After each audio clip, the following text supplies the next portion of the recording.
There's a lot of smart, lovely guys out there. But if they're obsessed with a sport, red flag. I'm sorry. I know these guys. I'm friends with some of these guys. I've dated some of these guys. I worked with all these guys. They're not bad dudes. But this is why, I feel conflicted saying this because I do have a strong love for climbers and the outdoor guy. I do. But so many of them are broken. So many of them are not doing these sports for good reason.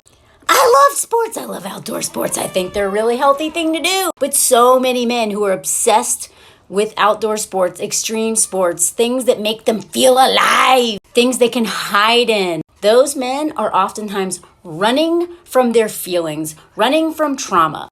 In fact, I know so much about this because I was one of these guys. And I wrote about it for the Washington Post. Google this title if you want to read. I am not poo-pooing these men, I promise y'all. I care deeply about them because I have a shared history with them.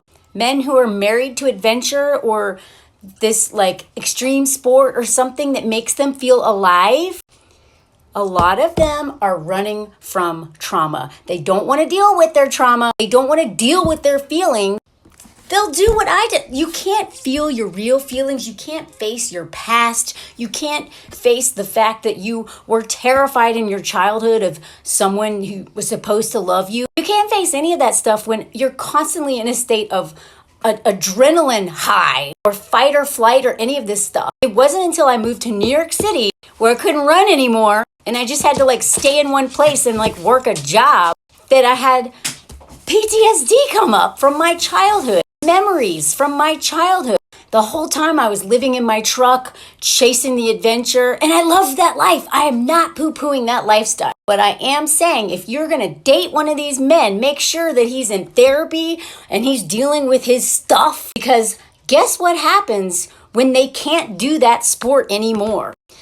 If they have an injury or they age out of it, which a lot of these men refuse to age out of it, if they can't do that sport that gives them meaning and makes them feel alive, because literally they will do anything to feel alive and feel things, which is the extreme things they'll do to avoid feeling real things. They'll do feel high and feel scared and feel all these things to avoid feeling the real thing. As soon as they can't get that fix from that sport or that sense of control or accomplishment or avoidance or whatever, as soon as they can't do it anymore, they fall into addiction.